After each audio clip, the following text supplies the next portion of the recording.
Good evening, everyone. Welcome to the Winnipeg School Division's regular board meeting for Monday, December 6th. Before we begin tonight's meeting, I'm going to remind everyone to please turn off your cell phone or any electronic devices so we don't hear any ringing in the background. I would also like to state that this school board meeting is taking place on Treaty 1 land and the homeland of the Métis Nation. Call to order and roll call. Mr. Cochin, please proceed with the roll call. Roll call for the regular board meeting of Winnipeg School Division for December 6, 2021. Trustee Adele. Here. Trustee Reed. Here. Trustee Murdoch. Trustee Dumont. Here. Trustee Shetkowski. Here. Trustee Chen. Here. Trustee Broughton. I am here. Thank you. Approval of agenda moved by Trustee Broughton, seconded by Trustee Reed that the agenda be approved. Are there any additions? Seeing none, can I get a vote? All those in favor? Any opposed? Carried. Delegations. Tom Sims from CEDA to talk about Education Equity Office. I would like to call upon Mr. Sims to begin his presentation to the board regarding recognizing Education Equity Office. In accordance with Procedural Bylaw 1263, Section 32.8, you shall be granted 10 minutes to make your presentation to the board. Please proceed. So can I start the clock now? Yep, I'm starting it now.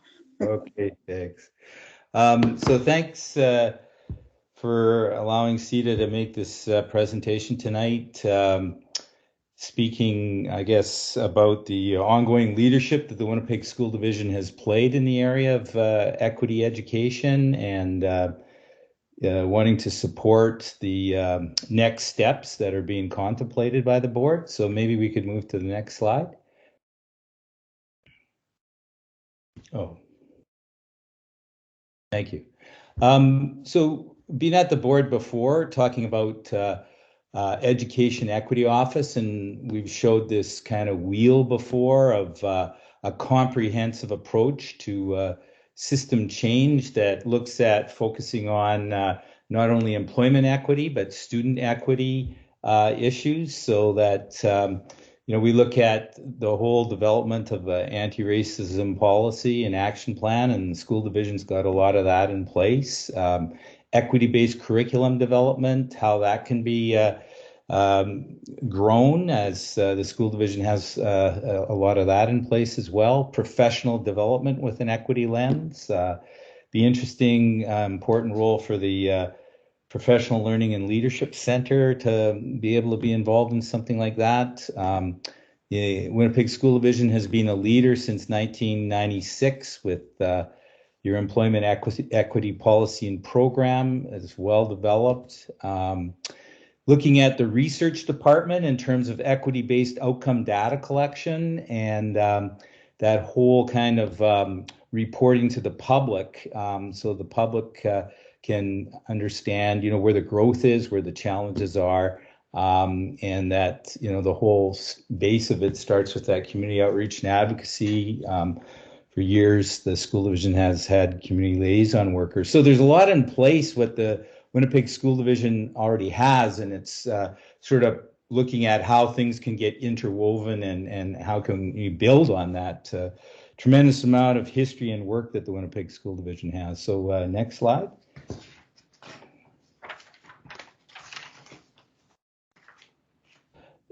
So some of the key elements, that are outlined in the motion that I think are very strong is, the development of an advisory committee. And it'd be important to have representation from school trustees, senior administration, and the community. I think it's really important to have different vantage points in order to develop a good plan.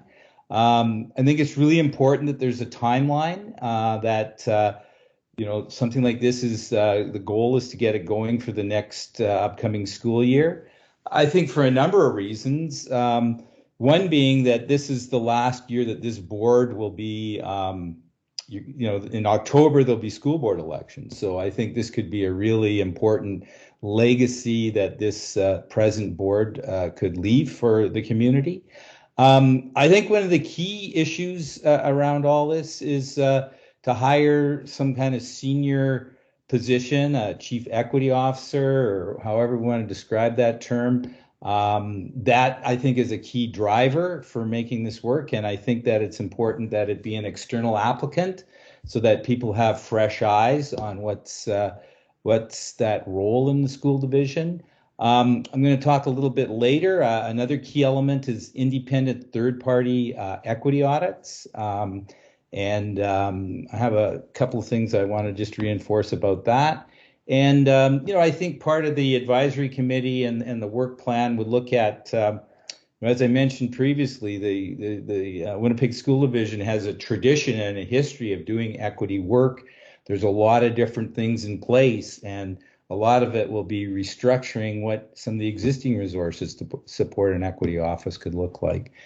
So it's not so much new resources, but how different things get aligned and worked in a more integrated way. Next slide.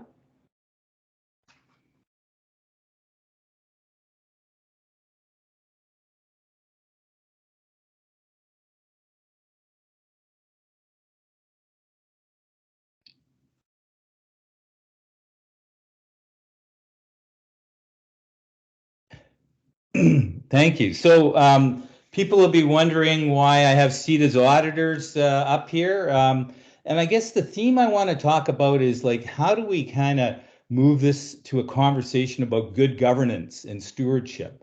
So if you're a nonprofit organization like CEDA, or if you're a publicly funded organization like the Winnipeg School Division, a good governance practice is you have annual financial audits done by an independent third party. That's just good practice. If I were to say to our funders or the government as well, I got an accountant on the board, and I could have them kind of go over, get a second look at the books, and then we'll hand in our annual report. That just wouldn't work. Good governance means that you have a third party in terms of financial audits. So this is our auditor, Dell Halliday, and every year CEDA puts out an annual audited report that we present to our annual general meeting so the public can see in a transparent way what we're doing with our funding. And the other thing I see with a financial audit, it helps you with your program planning and, what are some issues that you got to problem solve on. And so that third party is a really important resource. So I think in terms of good governance, equity audits every 5 years, if we're talking about modernizing the public school system, this is one of the next steps that we need to go to. And so if we can look at the next slide.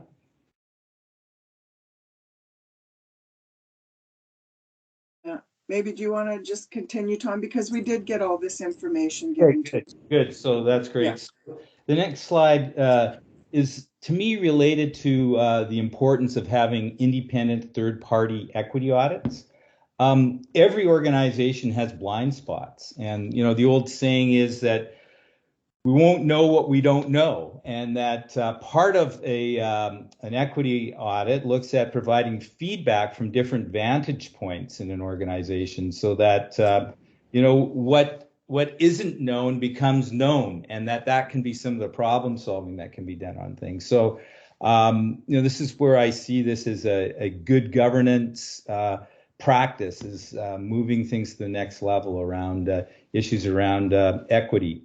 And then just the last two slides I have here is, there was a hard-fought battle looking at, the withdrawal of Bill 64, and what really came to the fore in that issue around Bill 64 is how the community values locally elected school boards, because every school division needs to have that kind of local input and perspective on how to serve their community. So now that Bill 64 is being withdrawn, the school board doesn't need to get permission from the provincial government to set up an equity office. And I think that's the strength of this kind of initiative. Local communities who think that equity is important and that want to look at working towards an equity office. That's totally within the realm, and that's why everyone fought to see that Bill 64 was withdrawn, is in order to preserve that role. So school boards have an important role to set up equity offices, and it doesn't need to be led by the provincial government. The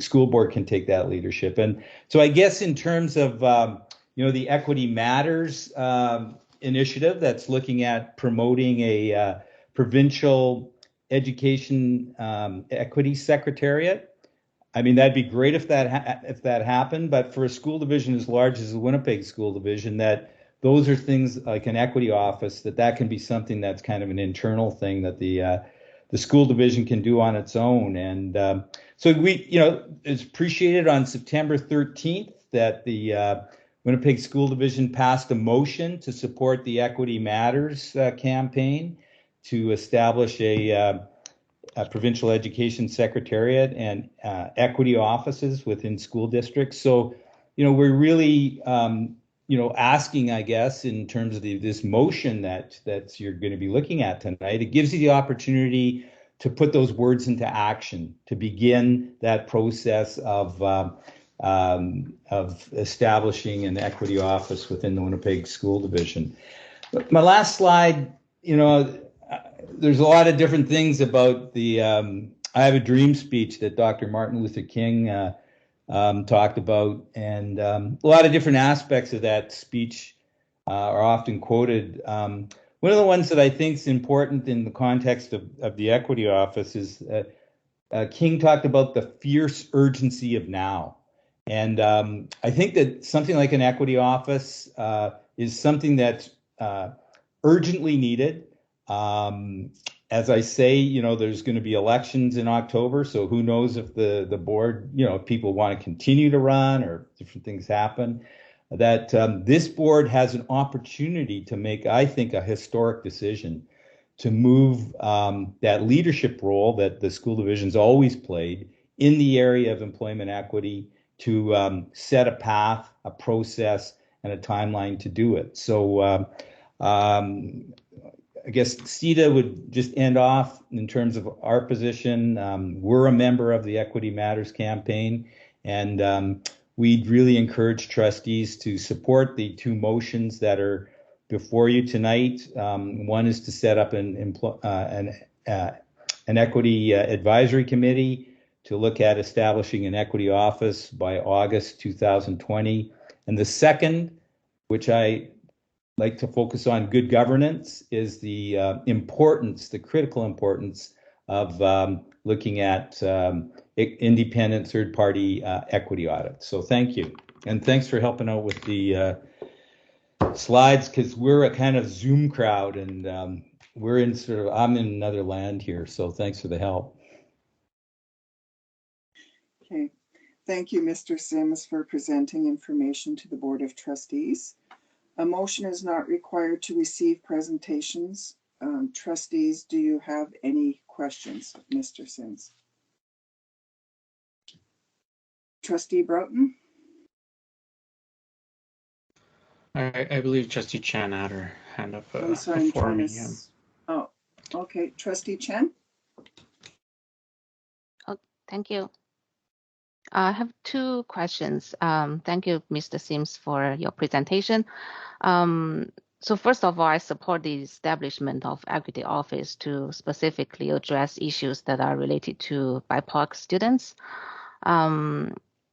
I think you may aware that our board passed motions to establish the Newcomer Education Committee and the Indigenous Education Committee recently, with the goal of making recommendations on some of the issues that you just presented in that wheel.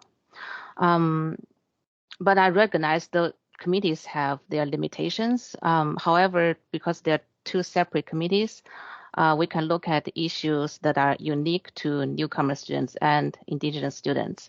So I'm wondering, for this equity office with one chief equity officer, how do we make sure the issues that are unique to different groups are represented equally? I'd like to hear your opinion on that. And my second question is, do you expect this, the establishment of the equity office to be part of this year's budget consultation, given the proposed timeline? Thank you. Thanks for those questions. I think the theme around equity is very broad. So it would look at Indigenous equity issues. It would look at racialized community equity issues. It would look at students with disabilities equity issues. It would look at 2S LGBTQ equity issues, so that the office looks at a broad range of equity issues. And so I think that would be something that would be important.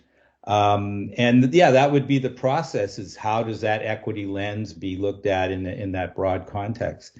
And in terms of the budget process, I think that's part of what the that idea of an advisory committee is all about. I think that a lot of it is looking at how to integrate some of the existing resources that the system uses. I think there definitely needs to be a senior leadership position in that. So that's something that, there's some different ideas of how you can do that, but I think there's a process to figure all those kind of things out. So yeah, I think that you would want to look at including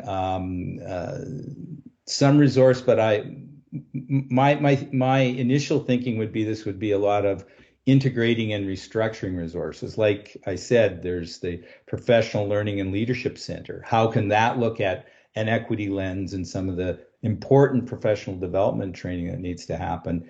In terms of the community outreach, how can some of the community liaison positions have a connection to an equity lens? And research department, to me, if the school division does embrace an equity lens, a foundation of research department should have that equity focus. So I think there's a range of things that need to be looked at here, but yeah, given the timeline, there should be some consideration for this budget process as well. Thank you. Trustee Broughton? Thank you, Mr. Sims, for your presentation to the board tonight. As always, I find it very informative, and at the same time refreshing, because it feels that we're often very much aligned with what the community is looking for when we are having these types of discussions already as a board. I have two kind of main questions for you. We have a lot of committees at the Winnipeg School Division. We have a lot of advisory committees, and at the end of the day, it's all the same people that participate in those committees. And I'd like your insight on why we might need a new committee instead of, like you've suggested, maybe restructuring some of what we already have to take on this look at equity. Because if we're really thinking about equity holistically throughout the organization, one would think that equity could be enhanced or incorporated through every committee and function of the Board of Trustees for the Winnipeg School Division, and really incorporated into much of what we do. And in a large part, that's already the case, but more formalizing equity into, say, terms of reference and things like that. Is there a need for a new committee, or should our committees now really be restructured to give consideration and look at equity and in all of its decisions? Well, that's a very good point. I guess I would see this committee as a very short-term ad hoc committee. When I talk about that sense of urgency, there's a focus to get something established by August 2022. So I don't see this as an ongoing committee. I think it's a committee to get something set up within the Winnipeg School Division. So I would say it'd be time limited. I think that would put in that sense of focus, because I think that the danger is that things can get, it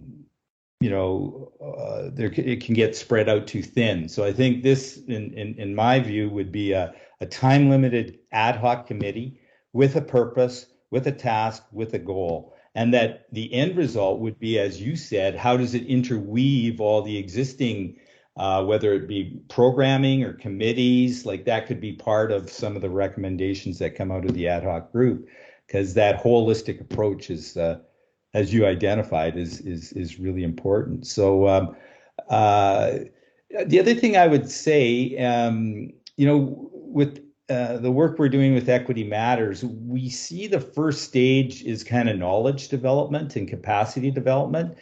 So the Equity Matters is trying to play a role of doing that work. So on Thursday night, there's a virtual town hall meeting with someone who's got like 30 years of experience doing this kind of work around equity offices and equity secretariats. So we're hoping that there can be more learning about, like, why is something like this important? Why do you need some kind of a structure so that things don't get diluted and things like that? So that would be one thing.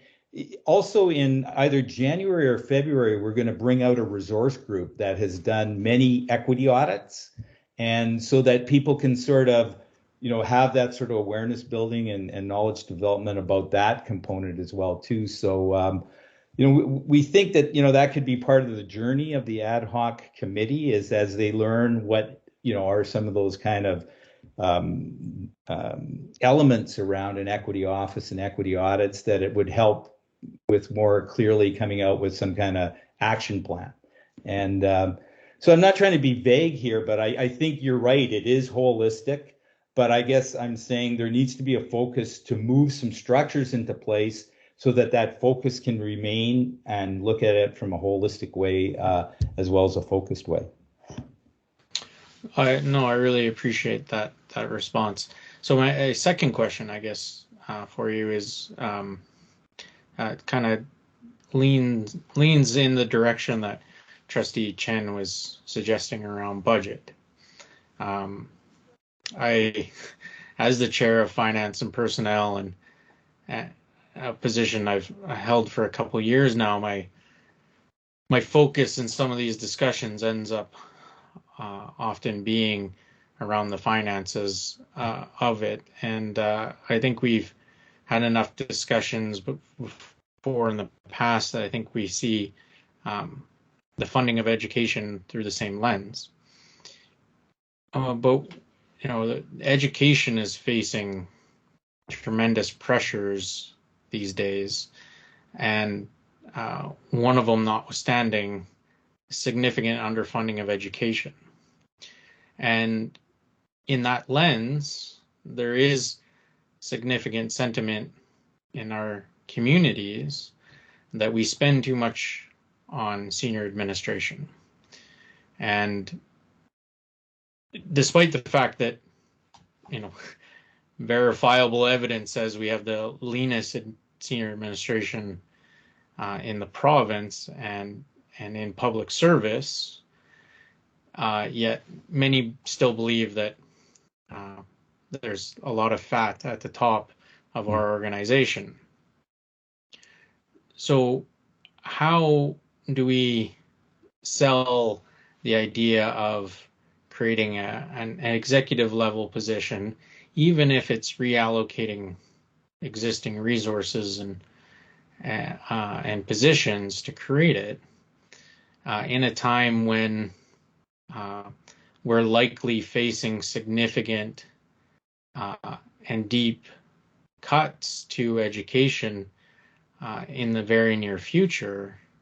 How do we square that with the community, even the community that is bound to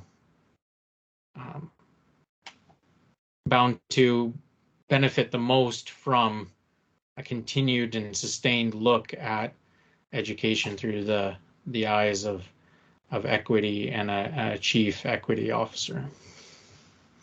Yeah, no, so that's always the tough question. I guess a couple of things for me would be kind of the misnomer that an equity office is just for, equity seeking groups. I think the underlying goal is to improve educational outcomes for all students, and all means, that inclusive approach. But it also means how it impacts non-equity seeking groups. As the system changes to focus on equity or continues to build its focus on equity, all students benefit from it. So that I think sometimes there's a danger of saying, oh, well, that's just for equity seeking groups.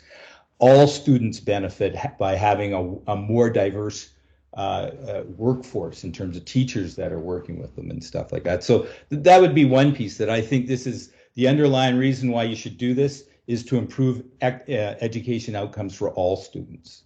And so I think that's the focus is on students. You always need to focus on that.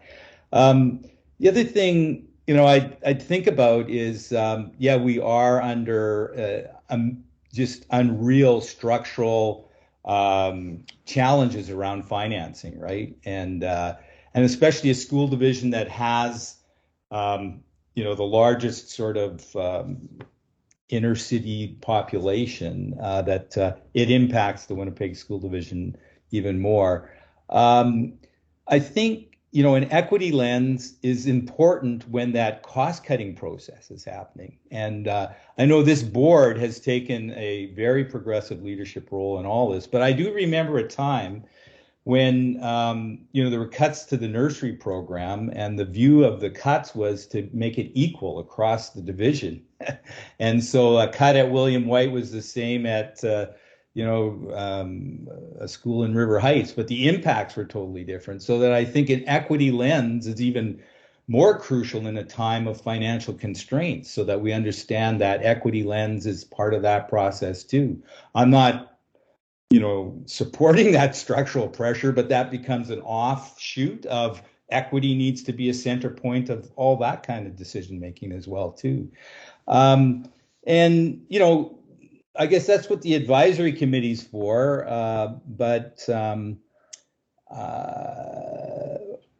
We always think it's easy to make suggestions. What are some concrete ideas? There are some concrete ideas we have. I don't think this is a place to talk about them, but I do think that process of prioritizing equity as an issue, looking at how that strategy would be put in place, and being mindful that there's cost constraints. I think all those three principles can be addressed in something like this. Always appreciate your insights, Mr. Sims, and your presentations to the Board of Trustees. Thank you. Thank you. A motion is not required to receive presentations. Trustees, is there any more questions? No. If there are no further questions, thank you, Mr. Sims, for your presentation. Thank you. 3.2, Dawnis Kennedy.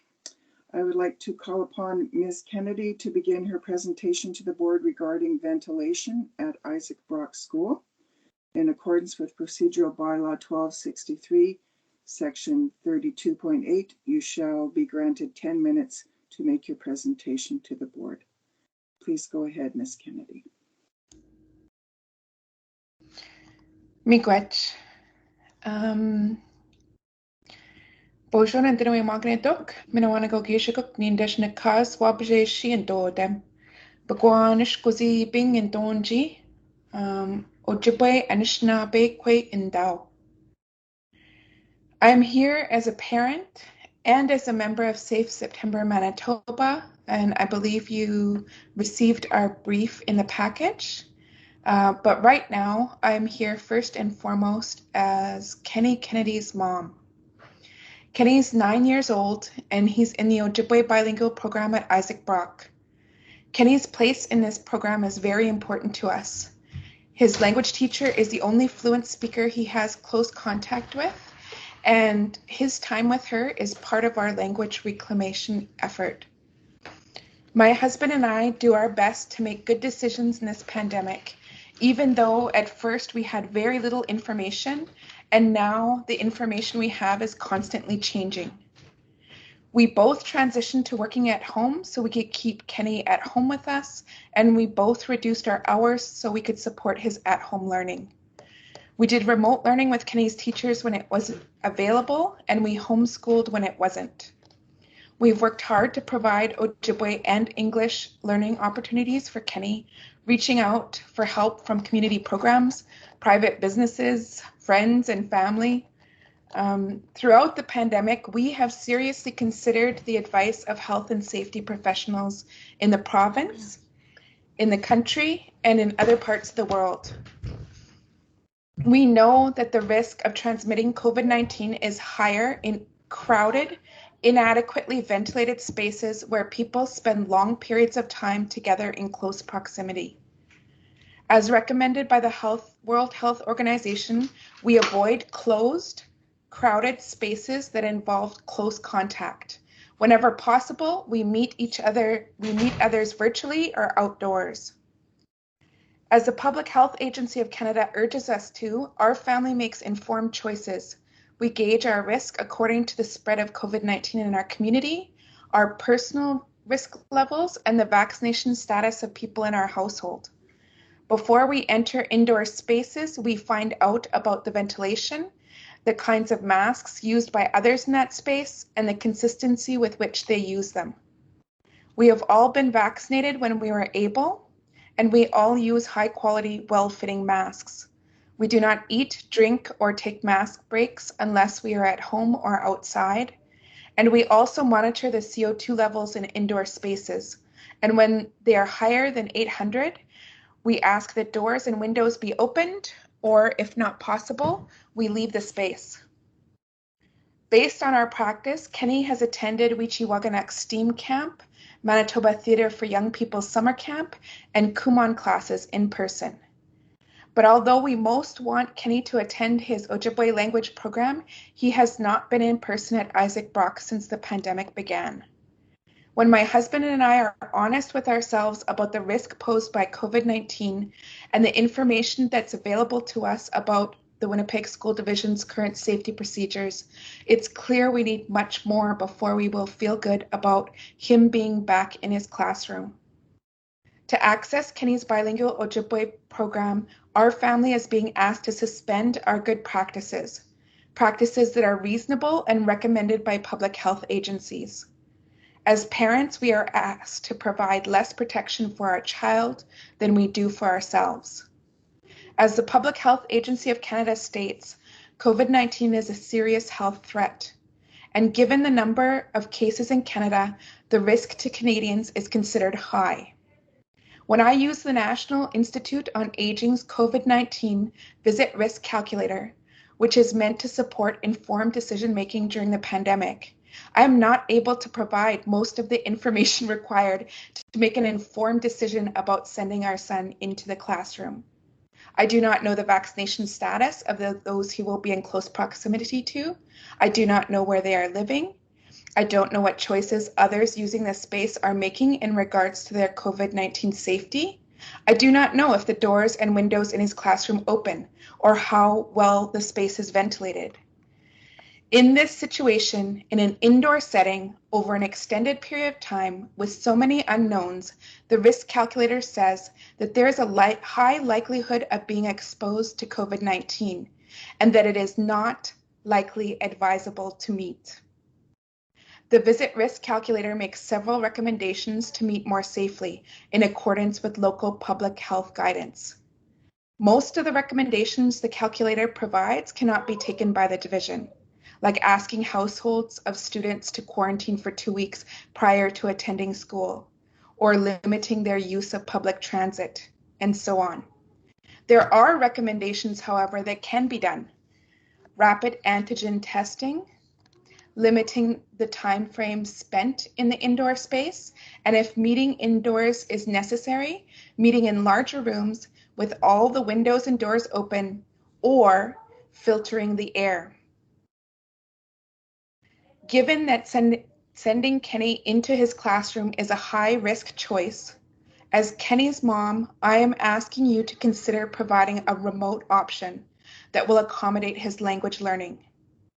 And when he returns to the classroom, I am asking that we be able to bring in his CO2 monitor with him and that he be allowed to leave if it is over 800.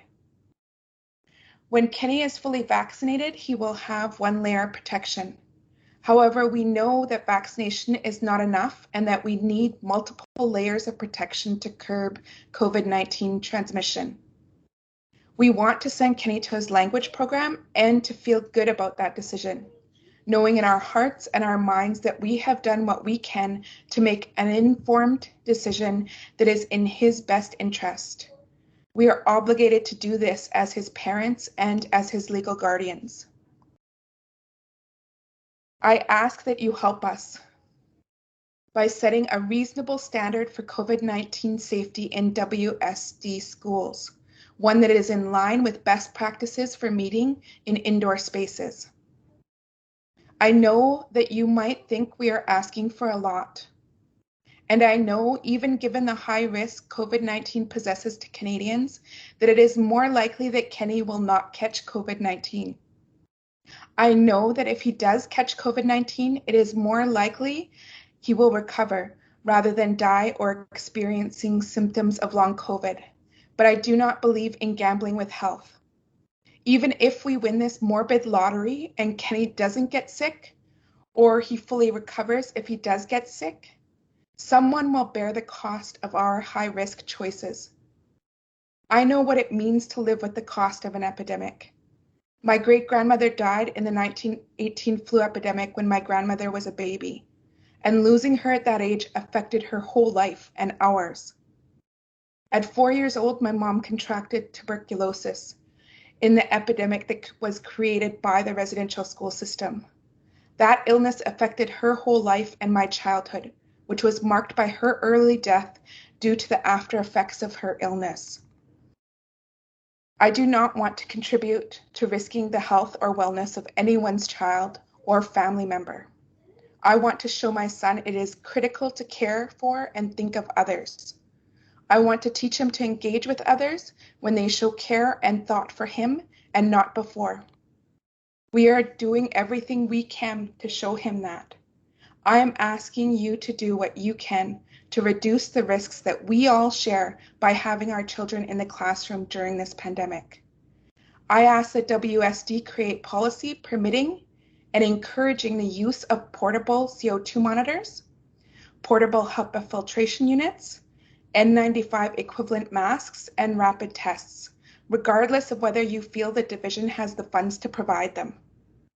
I ask that WSD identify the number of air exchanges per hour or the CO2 levels in the rooms where and when our children are present, and provide them to parents, even if you feel you are unable to improve those levels or number of exchanges.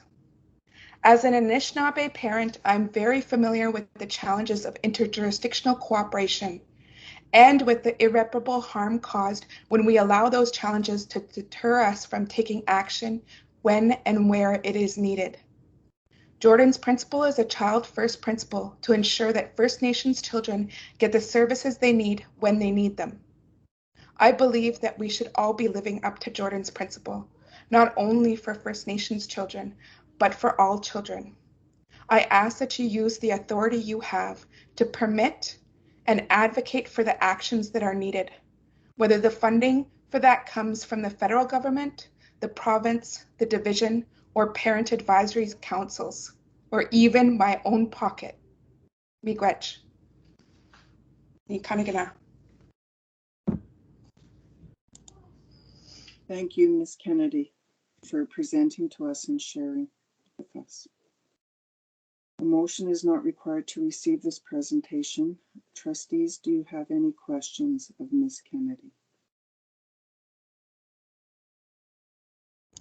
Trustee Broughton? Thank you very much for your presentation. I really enjoy the passion that you bring and the care and concern for not only your child, but all children. And I share in that concern. I work in healthcare, and I understand those challenges having 2 children of my own that attend Winnipeg School Division schools. And this pandemic has been difficult because there is so much information coming from so many different places, and that I find it challenging to interpret and weight what is the most important first and foremost, and then prioritizing down. As I've said to earlier presenters, my role as a trustee is heavily weighted to finance, and sometimes that makes my questions sound a little bit more callous and in black and white of numbers as opposed to the human side of it. So I very much want to communicate that I appreciate the human result of some of these decisions. In your comment, it doesn't matter to you where the funding comes from. And at this point in time, we have no additional funding from the federal government or the provincial government. So funding would have to come from the Winnipeg School Division in order to meet one or any of your recommendations. Funding isn't required to set policy. Granted, but I'm talking about some of your other recommendations. But at this point, I'll just try and get my question out, and then you can respond to that. When it comes to the elements that would require funding, are you prepared to see other changes in the Winnipeg School Division in order to fund some of these initiatives, given the lens that the Winnipeg School Division is already in a deficit position for this school year by taking efforts to protect students and ensure that all health and safety programs and initiatives that we can undertake have been undertaken? I'm asking you for you to permit and advocate for what's needed, regardless of whether you meet that cost. You can advocate on behalf of all of our children to the federal government. You can apply for the money that's available for HEPA filtration units. You can apply for the rapid testing units that are available through federal dollars. And you can permit the use of CO2 monitors and HEPA filtration units in the division. There are many school divisions and many provinces that are providing that cost. So I'm asking you to do what you can do. I know there's a limit to what I can do as Kenny's parent, and I've reached that limit. I'm doing everything that I can. And I know that there will be a limit that the school division will reach. And I'm asking you to do everything that you can. And I'm also at the province and also advocating federally for those dollars and for those choices.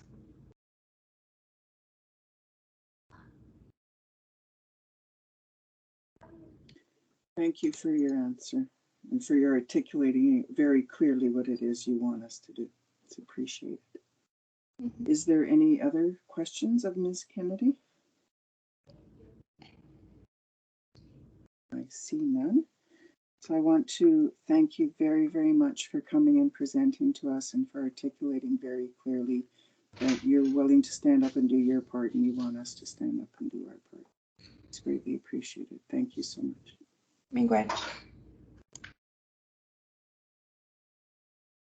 So moving next to, I guess, Ms. Karn, I would like to call upon Ms. Karn to begin her presentation to the board regarding safe shared air in Winnipeg school divisions. And in accordance with procedural bylaw 1263, section 32.8, you shall be granted 10 minutes to make your presentation to the board. Is Ms. Karn here? I am here. Can you hear me all right? Yeah, there you are. Okay, awesome. Welcome. Can you start your presentation? We can hear you well. Thank you. Madam Chair, elected school board trustees, superintendents, and staff, thank you for giving me this opportunity to speak to you. My name is Luanne Karn, and I'm speaking to you today as a parent as well for my daughter Anna, who is 9 years old in grade 4 in the Winnipeg School Division. And I'm also speaking for my family, other parents and other families, and also as a representative of Safe September Manitoba. Parents have sent over 2,000 emails, some to you as trustees and others to our provincial government during this current school year about safer school conditions. And although it has been slow to be recognized, we now know clearly that COVID-19 is airborne. And I'm having trouble with my screen, so I'm going to ask you to be patient with me for a second to get my my notes up. They are disappearing on me, which is not a good thing.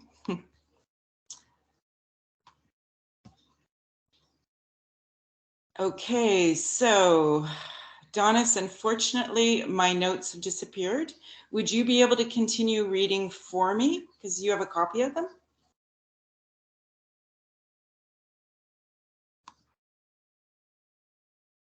My apologies. It's a technical issue. Yes, we see. I can. It seems like there's lots. Okay. All right. So you left off at COVID-19 is clearly airborne? That's correct. And I'll try to fix my screen while you continue. Okay. Thank you.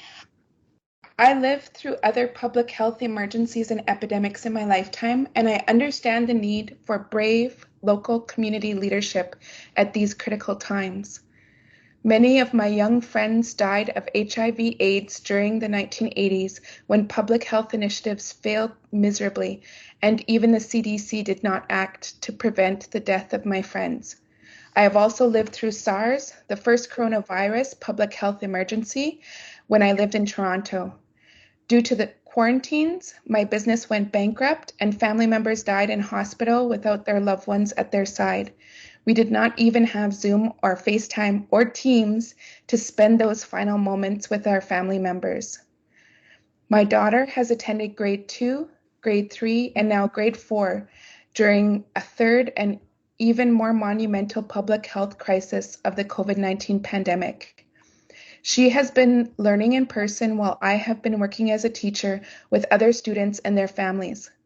Our family is depending on you as our trustees for the Winnipeg School Division to provide her and our family with the healthiest, safest educational environment possible, based on current best practices for indoor environments during a global pandemic with an airborne virus. The theory that COVID-19 is transmitted only by droplets that fall to the ground within 6 feet of exposure has been disproven. The World Health Organization, the CDC, and most recently our Chief Public Health Officer with and I don't know what PHAC, I guess the Public Health Agency of Canada, have all clearly stated that COVID-19 is airborne. Aerosols float in the air well beyond 6 feet, like cigarette smoke, exposing students and staff when they inhale these aerosols in indoor spaces in our schools. Parents in the WSD have been demanding that additional protective measures for the students and staff in our schools be implemented for many months, since August 2021 and even before the start of the current school year. The WSD needs to provide leadership for our students and staff by providing better monitoring and reporting of CO2 levels for individual classroom spaces in all K-12 schools.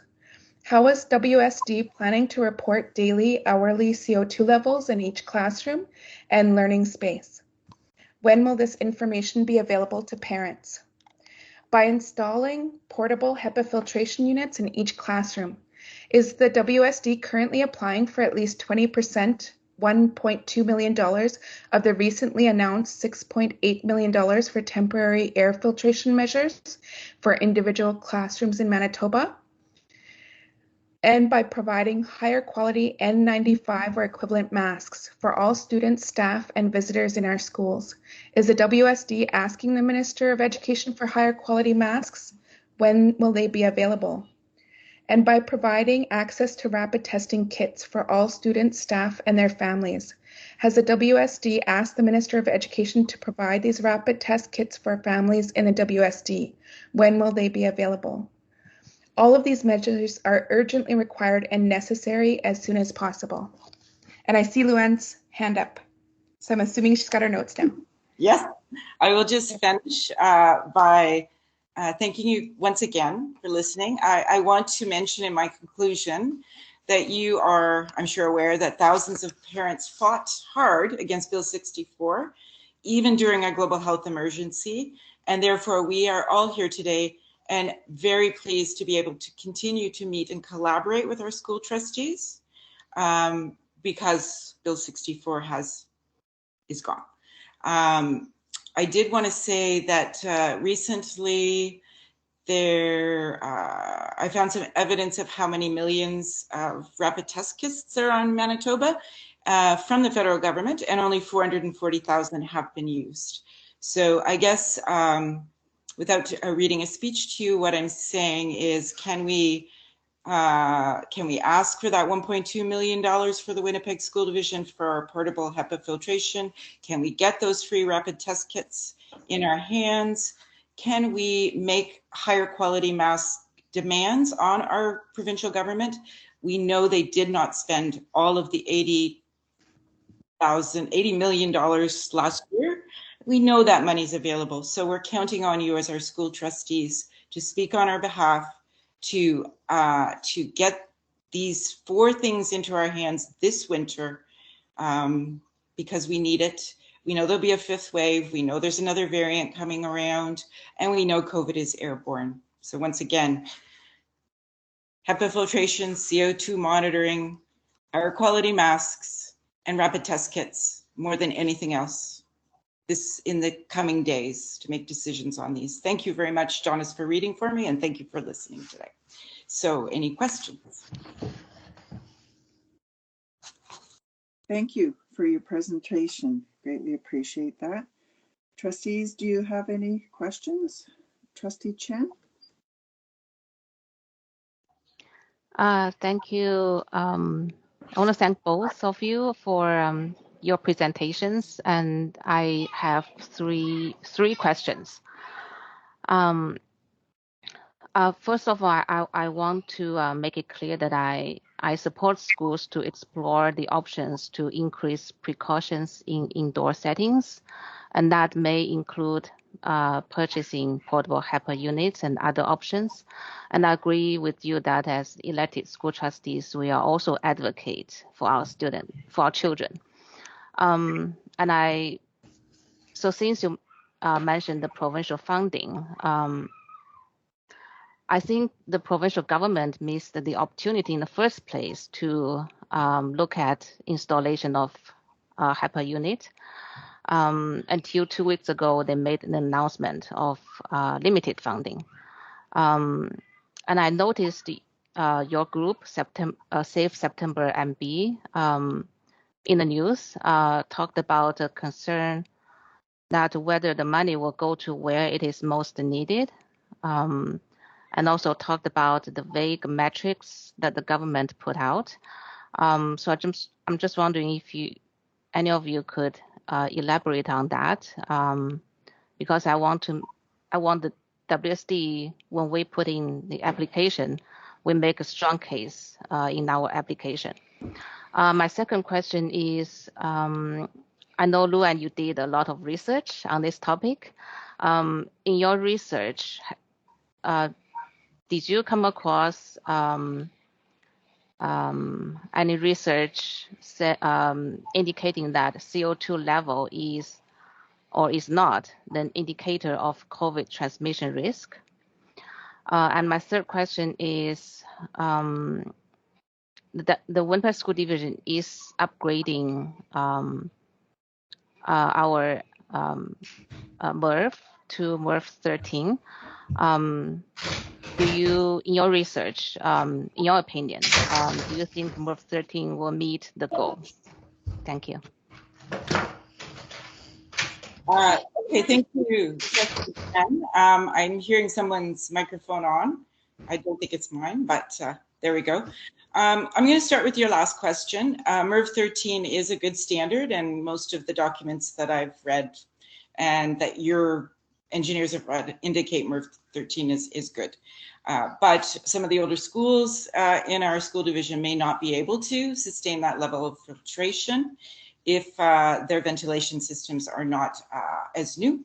So I know that my daughter's school has MRF 4 filters in it right now, and they're moving up. You're moving up to MRF 10 there, which we're hoping to see soon. But I was told that MRF 13 wouldn't be possible in those existing mechanisms that we have. So when we can't meet one level of filtration, MRF 13, then portable HEPA filtration is another option in that room to catch more of the viruses, to filter out more of the viruses.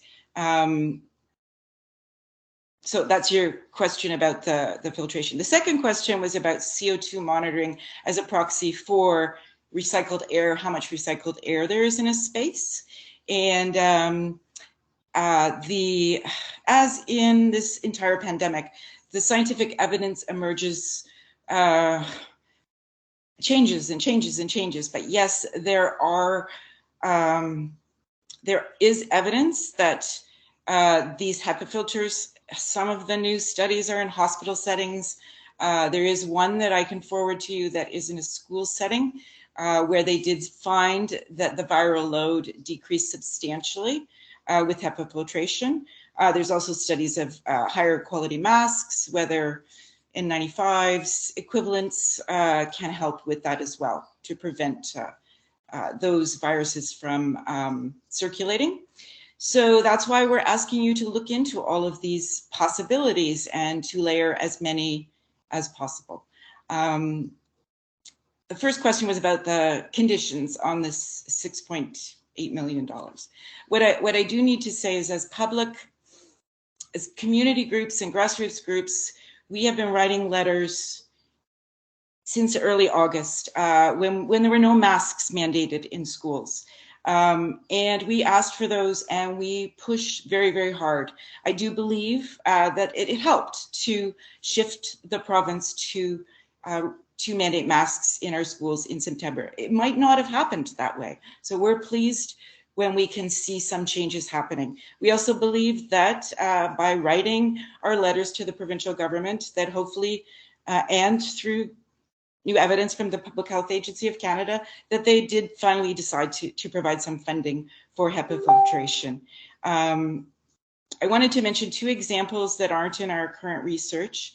In France, they have CO2 levels mandated in public spaces and very clear guidelines, like a fire drill plan. If it's 600, stay. If it's 800, open the windows. If it's 1,000, get out of the room.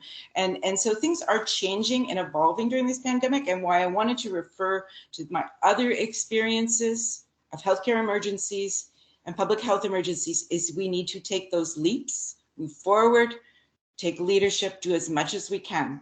And the science is leading us in that direction. I think your first question had another piece to it, but I'm not quite sure. Priorities. Well, Winnipeg has the oldest schools in Manitoba. Maybe Brandon has a few too. We need priority for the schools that need it the most. I know that there's more community transmission in the south, but we also have a great need here in Winnipeg to have that level of HEPA filtration in our buildings. So please, we encourage you to ask for all of these things as soon as possible. Winter is upon us, and this is going to be the most difficult time when windows will not easily be left open, and the air quality in our classrooms is going to be at its lowest in the next 3 months. Thanks. Thank you for your answer to the questions. Trustee Broughton, you have a question? I do, thank you. My question is related to CO2 monitoring and CO2 levels. There's been lots of talk about indoor CO2 levels getting to a certain parts per million, and there's a particular reaction. I'd like to know, in your research, what are some of the ambient CO2 levels just naturally occurring in outdoor spaces, especially in urban environments? Because there are times where CO2 levels in urban environments can go higher than 600 parts per million in outdoor spaces. And so I'm curious if we're monitoring CO2 levels and we introduce fresh air that goes above those CO2 levels, how do we jive on some of those contradictions that exist in some of these issues around CO2 monitoring? Well, my understanding as a parent who is trying to stay informed to make, as Dawnis said, the best informed decision for my family, is that CO2 levels are a proxy for how much fresh or recycled air there is in an indoor space. Or it tells you, sorry, it's not a proxy, it tells you how much fresh or recycled air there is in a space because we breathe out carbon dioxide.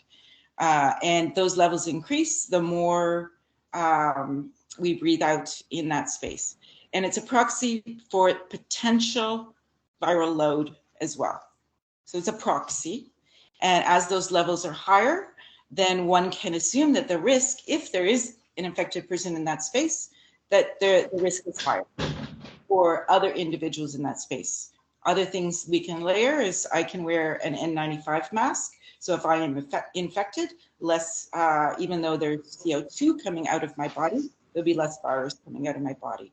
But it is being used, as I said, in France for public health spaces. New Zealand has just, in the last couple of days, their Ministry of Education has decided to put portable HEPA filtration units in every classroom in the whole country, and to provide CO2 monitoring in every room, publicly, for teachers, for families, for parents, to recognize that a high CO2 level indicates a potential high viral load in that space.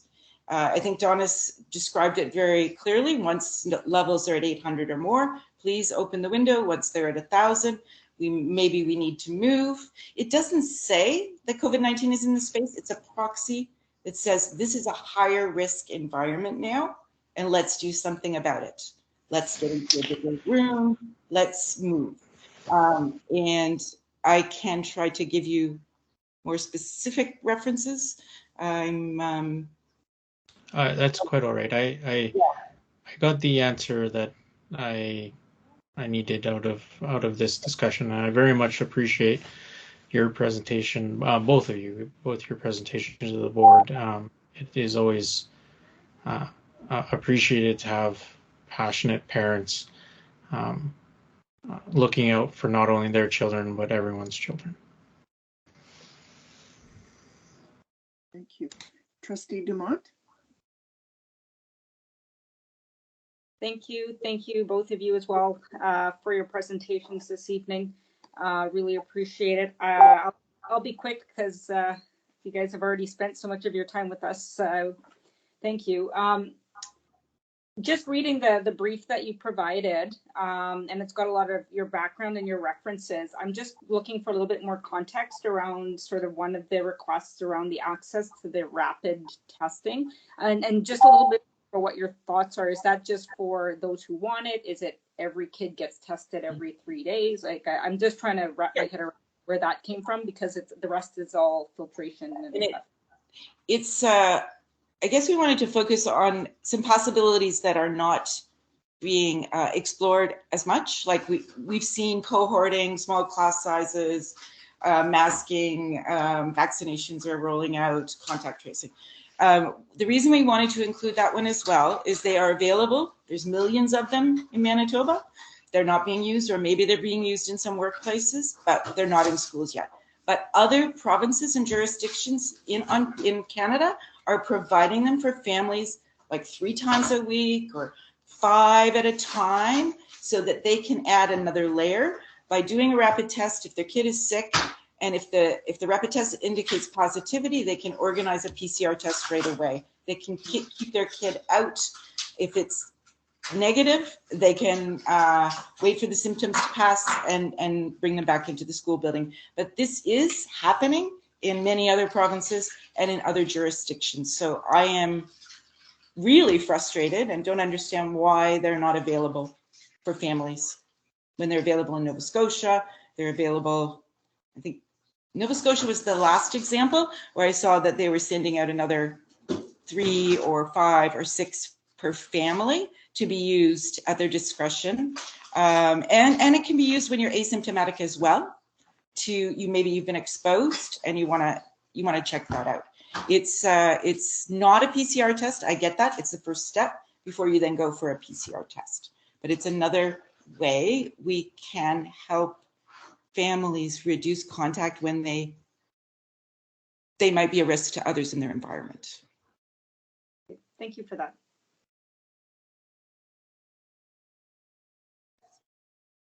Thank you for your presentation. I see no other hands up here for questions. Thank you both. Thank you both very much for coming and presenting to us. It's appreciated. Thank you.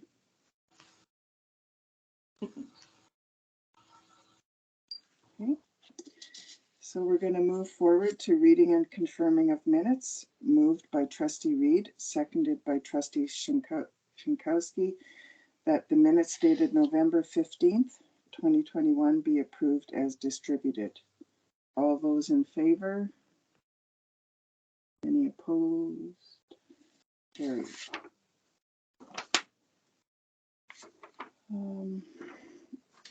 Number 5, reading of communications and petitions, moved by Trustee Broughton, seconded by Trustee Chen, that OC 22-21 from Dana Rudy, Manitoba Education Deputy Minister, approving Winnipeg School Board's request not to fill Ward 3 and 4 vacancies, be received as information.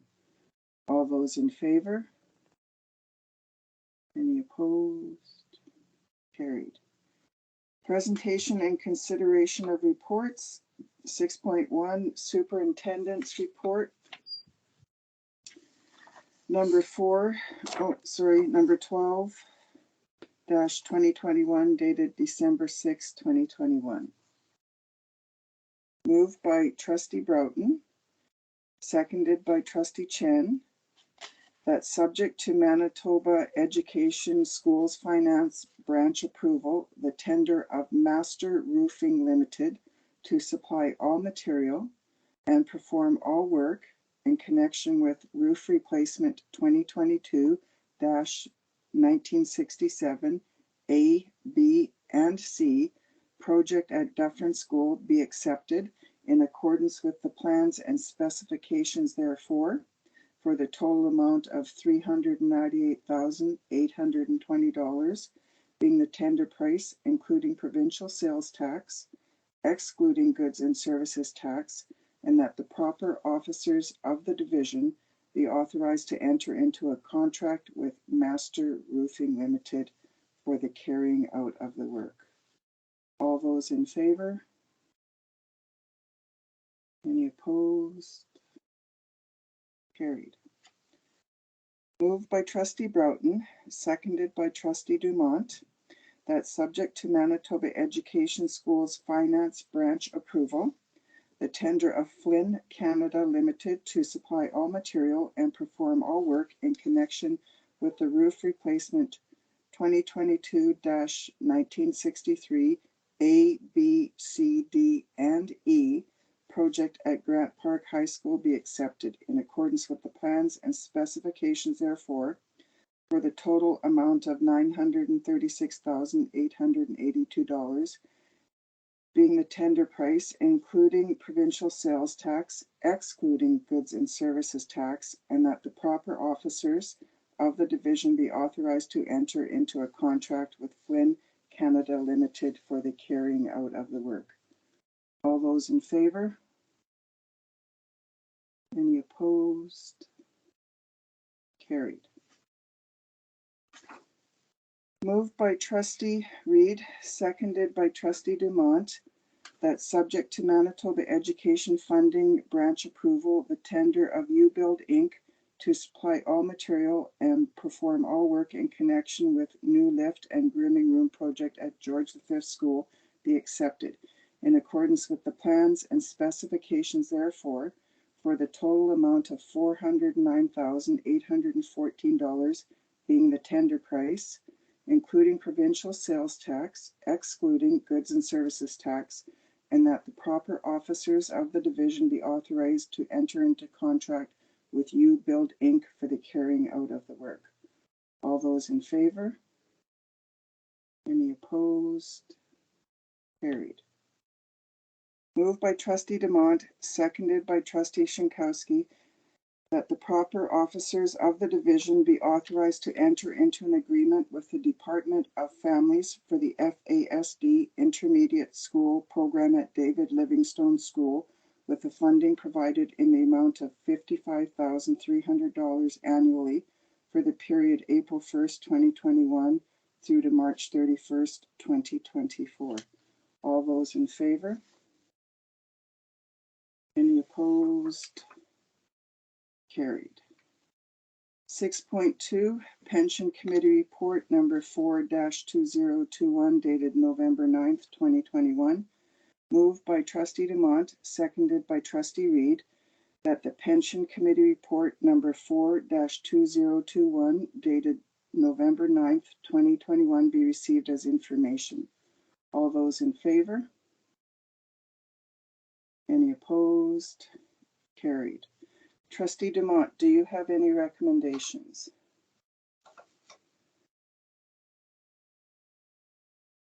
Yes. The committee recommends, and I so move, that the pension committee terms of reference be approved. All those in favor? Any opposed? Carried. 6.3 Central District Advisory Committee Report number 3-2021 dated November 9th, 2021.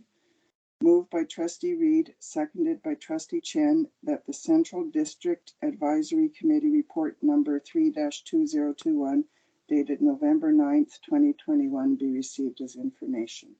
All those in favor? Any opposed? Carried. 6.4 Inner City District Advisory Committee Report number 3-2021 dated November 10th, 2021. Moved by trustee Chen, seconded by trustee Shinkowski, that the Inner City District Advisory Committee Report number 3-2021 dated November 10th, 2021 be received as information. All those in favor? Any opposed? Carried.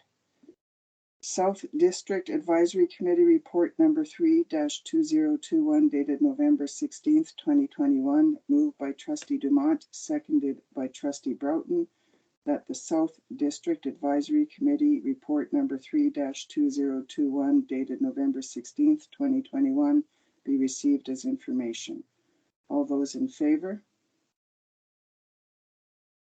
Any opposed? Carried.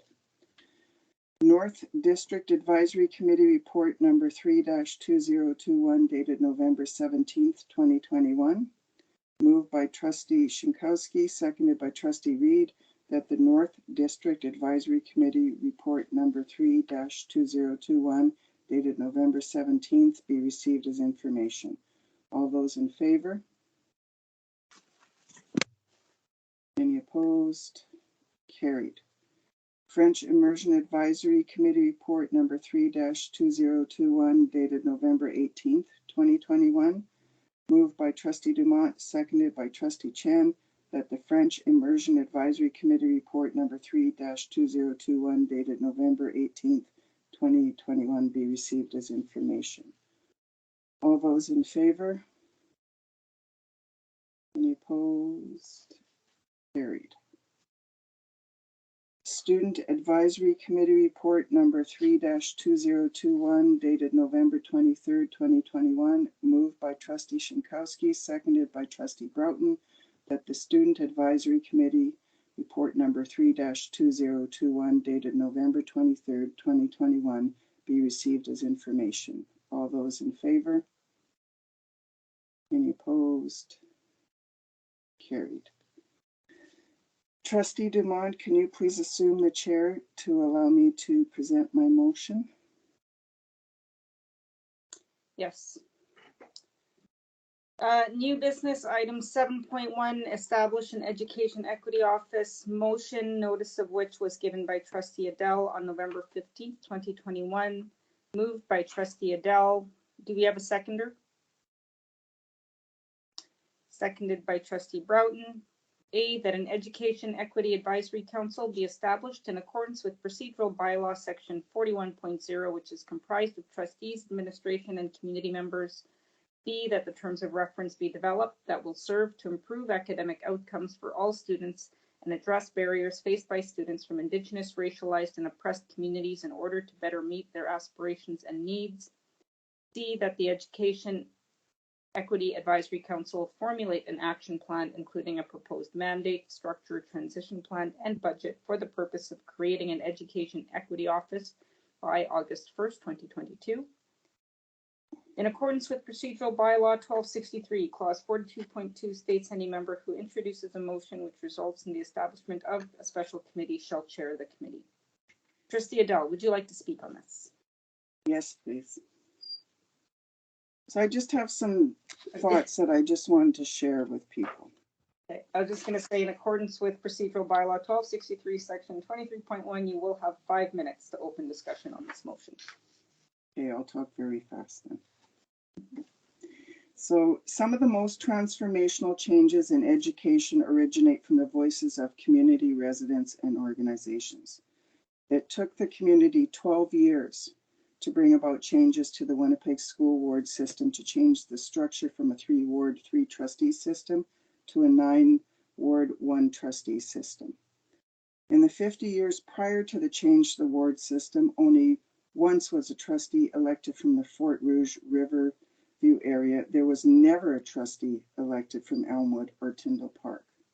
Today, there are 4 self-identified Indigenous school trustees and 1 self-identified racialized school trustee on the board. That is in part due to the change to the 9-ward system. Representation matters. The work of community residents and organizations to change the ward system has resulted in a broader representation of voices around the school board decision-making table. The transformational call for the structural change to address issues of equity, decolonization, and systemic racism is once again being led by the community residents and organizations in the call to action for the provincial government to establish an education equity secretariat and for school divisions to establish education equity offices. Over 80 Indigenous, racialized, newcomer, and community organizations, including the school boards of the Louis Riel School Division, Pembina Trail School Division, St. James Assiniboine School Division, and the Winnipeg School Division, have endorsed the call to action by Equity Matters for an education equity secretariat to be established within the provincial government and school division-based education equity offices.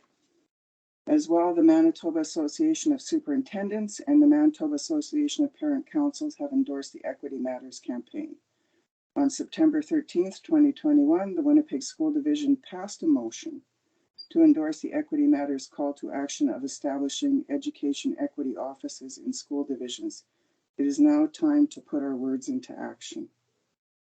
These motions to establish an education equity office and to conduct an independent third-party equity audit provide our present school board members to leave an important legacy of change in the way our school division operates, not only for Indigenous and racialized students, but all students, as an important step in the process of truth and reconciliation. The motion to establish an Education Equity Office Advisory Committee provides a process in which voices of trustees, senior administration, and community representatives can work collaboratively to develop an implementation plan to establish an Education Equity Office within the Winnipeg School Division by August 1st, 2022. Thank you. Thank you, Trustee Adele. Is there any discussion? Okay, so before we open the floor for discussion, I just want to remind trustees that section 23.1 of procedural bylaw 1263 also states that the member shall not speak longer than 10 minutes nor twice on the same motion unless in explanation of something which may have been misunderstood or in reply to a question not to exceed 2 minutes. Trustee Chen. Thank you, Chair. And thanks to Trustee Adele for bringing forward this motion. When I served the motion to establish the Newcomer Education Committee, the context was based on the Newcomer's State of Equity in the Education report, which was published in early 2020. The report identified a number of issues, such as limited representation of newcomer and racialized persons at the decision-making tables of boards and senior administration, and shortages of racialized teachers, especially among permanent teachers. I also believe the first-hand experience and knowledge that newcomer parents and community members possess, which can be so powerful and provide tangible recommendations to the school division. I am proud that our board established the Newcomer Education Committee, which also stemmed the establishment of the Indigenous Education Committee and other possible committees. I support to establish an equity office managed by a senior administration position, as I believe the importance and the urgency of all the issues deserve to have the organizational structure in order to address issues of systemic racism on a proactive and ongoing basis. Working in the newcomer community, I often hear the feedback that having policy in place is important. Implementing policy effectively is even more important. So I hope that the Equity Office has the power it is supposed to have to implement the good policy and action plan. And I do have 2 questions for Trustee Adele. My first question is, I assume the Equity Office would require a budget. And in the item C of this motion, it says the Advisory Council will formulate an action plan, including budget, for the purpose of creating this office by August 1st, 2020. Given our budget consultation timeline, would the board need to know the budget and build it into our 2022 to 2023 budget in March, which is March is our deadline to submit our budget, in order to say this motion pass and in order to implement, to establish this office for the next school year? And my second question is, the Winnipeg School Division currently has Newcomer Services Department. In your opinion, and of course I recognize there will be an advisory council to establish the action plan. In your opinion, where do you see the equity office residing within our structure? For example, is it going to replace the newcomer services department or include the newcomer services department or have both of them? So those are my two questions. Thank you. Thank you for the questions. Yes, you're right. We have to make a decision around the budget. So again, that's why we have timelines and that. And so budget would have to be the first thing. We'd have to look around, what do we currently have? What could we move around? So yes, the budget would have to, we'd have to start talking about that in January. But in order to talk about a budget, you need to look at what you have and what could be moved around. So with regard to the newcomer services department, I've never viewed this as taking over anything else or pushing anything else out. This is how we figure out what we have, how we work in cooperation, how we collaborate with each other to move things forward. So this was never intended of as, well, we'll have this and get rid of something else. It was intended as, what do we have? How can we use what we have to expand even further and to make things work even better? So it was never intended as a replacement of anything. Thank you for your answer. Thank you. I don't see any other hands up. I do have a question of clarification of my own, Trustee Adele, if I may.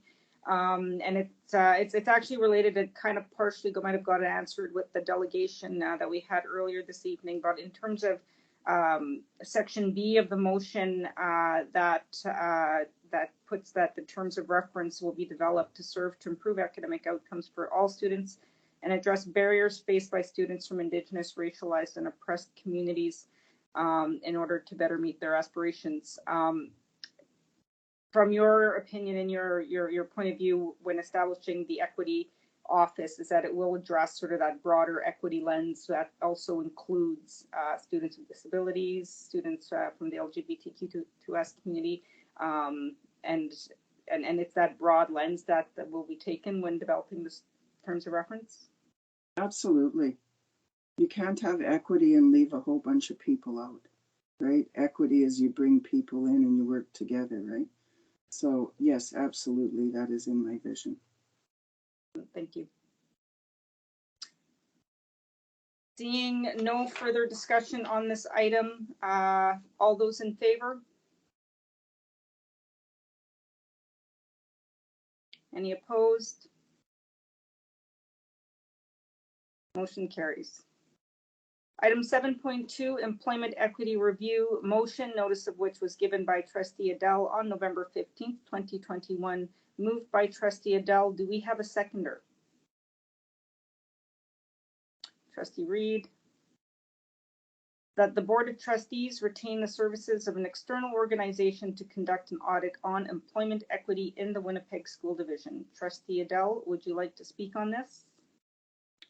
Yes, please. I guess I have some things I want to say, but the first thing I want to say is that this is not against what has been taking place in the school division and all the hard work that's being done. So I just want to put that on the record, that this is not a reflection on the work that is being done in the school division.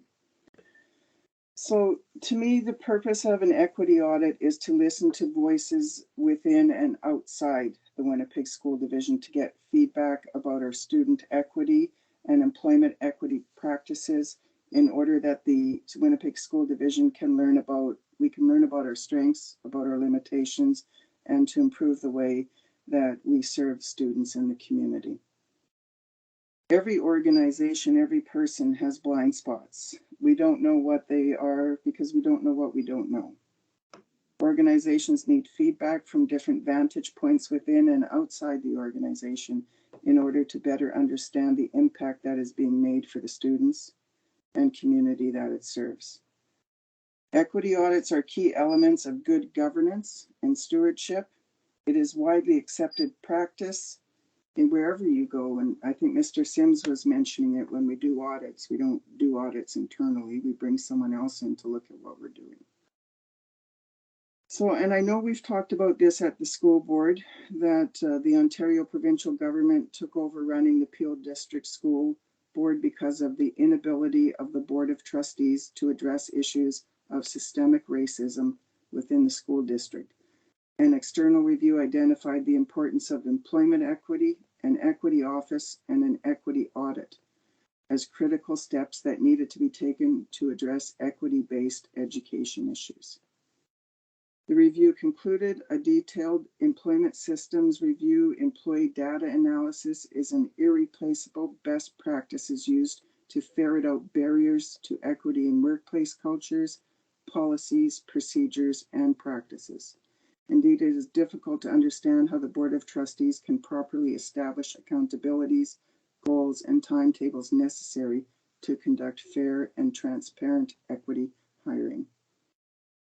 The withdrawal of Bill 64 reinforced the importance of our role as elected school boards, so now we have the opportunity to move this forward. So to me, it's very important that we fought for that, for local control. So I really hope that we move forward on really doing an outside equity audit so we can see what's going on there. So I guess for me, the important thing is that really all of us have blind spots, and it's not a reflection on the Winnipeg School Division and the staff, but there just comes a point where you need someone on the outside looking in at what we're doing and just giving us feedback to help us be even better at what we do. So that's why I believe we need to have an external audit of the systems that are in place now. Thank you. Thank you, Trustee Adele. Is there any discussion?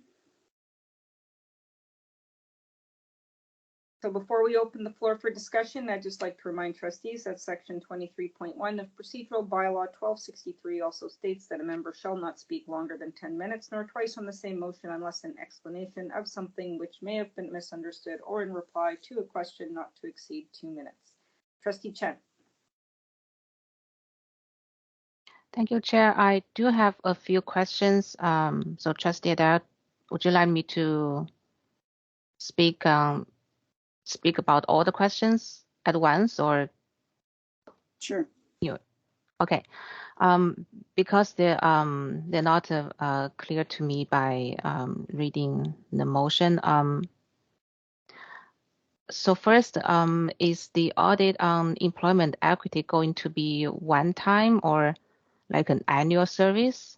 If it's annually, I guess it would similar to our financial audit, like that we do annually, or is it like one time or once every how many years? And my second question is if there is a timeline to retain and complete the audit, and for example, the first audit would be completed by which year? Like if there's a timeline that for us to start to do this. Third question is if we do the employment equity audit, would this be submitted as part of our annual report to make public, or as a separate audit report to the Manitoba Education? And my last question, I would like to make a friendly amendment to specify that the external organization that is going to conduct audit to be specialized in equity issues. So the motion reads that the Board of Trustees retain the services of the external organization that specializes in equity issues to conduct an audit on employment equity in the Winnipeg School Division. So your last question isn't really a question, it's an amendment, which I'm not opposed to, that amendment. So I guess number one, no, this can't be a one-time audit. We need a baseline. We need to start somewhere, right? and it takes time for change. So I wouldn't recommend a yearly audit. I don't, because really you'll get the audit and it'll probably take you a year to figure out the things you need to move, and then next year you'll start moving them. So it wouldn't make no sense to do it that way. I would think about every 4 or 5 years you should be able to judge like what it is that you've changed and what outcomes have you reached the outcomes. But it doesn't make sense to do it every year. So every 4 or 5 years, I would say. So the timeline for the first one would have to happen in 2022. We'd have to get going on it right away because we need a baseline and we need to know where we're starting from. I think you asked if this will be an annual public report. It won't be annual. I mean, we could do an update on what we've done so far. We could report where we are, but it does have to be public. We do have to be very transparent of what we've done and where we are. I mean, if we want to talk about reconciliation, we need to have truth. In order to have reconciliation, we need to be honest. We need to have truth and transparency in what it is we're doing. So to me, this is the journey that we're going on. This is what equity is about. So I think anything we do has to be open and transparent and has to be done in a collaborative and inclusive way to people. So, I mean, there does need to be something reported on annually. I think we should just say, this is what we've done, this is what we've put together, this is the report. And then your fourth statement wasn't a question, it was an amendment, which I'm not opposed to. So Have I answered your questions for you? Yes, yeah, thank you. And yeah, and my last was not a question. Yeah. So we do have to vote on the amendment to the motion. So the amendment, I guess, is moved by Trustee Chen. Do we have a seconder for the amendment to say that the external organization is one that specializes in equity issues? Trustee Reed, all those in favor? Motion carries. Now we will move on to vote on the motion if there isn't any further discussion. The motion that the Board of Trustees retain the services of an external organization which specializes in equity issues to conduct an audit on employment equity in the Winnipeg School Division. All those in favor? Any opposed? Motion carries. Trustee Adele, I will hand the chair back to you. Thank you very much. So we're on 7.3 now, Inclusive Education Advisory Committee. The following notice of motion is being presented by Trustee Reed. A, that the Board of Trustees of the Winnipeg School Division establish an advisory committee entitled Inclusive Education, which is comprised of trustees, parents, members of the community to provide recommendations on inclusive education. That trustees blank and blank be nominated as members to the Inclusive Education Advisory Committee in accordance with Procedural Bylaw 1263, Clause 42.2, states that any member who introduces a motion which results in the establishment of a special committee shall chair the committee.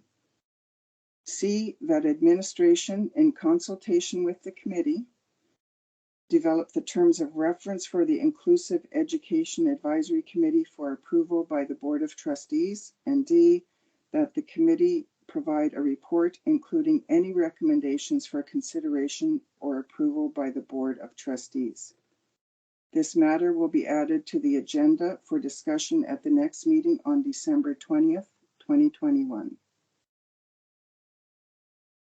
Number 8, agenda information, moved by Trustee Shinkowski, seconded by Trustee Broughton, that information correspondence IC 49-21 to IC 50-21 be received as information. Is there any discussion? All those in favor? Any opposed? Carried. that Superintendent's Information Report number 9-2021 be received as information. Any discussion? All those in favor? Any opposed? Carried. Business matters as defined in Rule 44.7, moved by Trustee Reed, seconded by Trustee Dumont, that the board move into business matters as defined in Rule 44.7. Carried.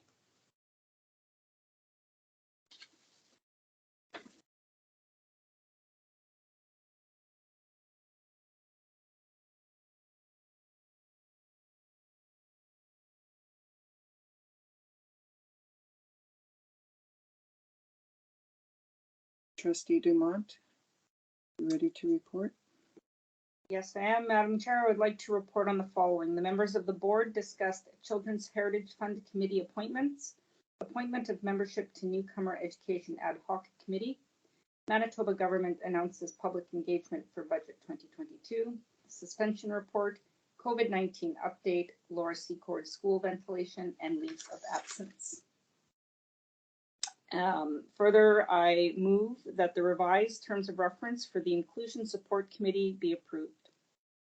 Can I get a seconder, please? Trustee Broughton. All those in favor?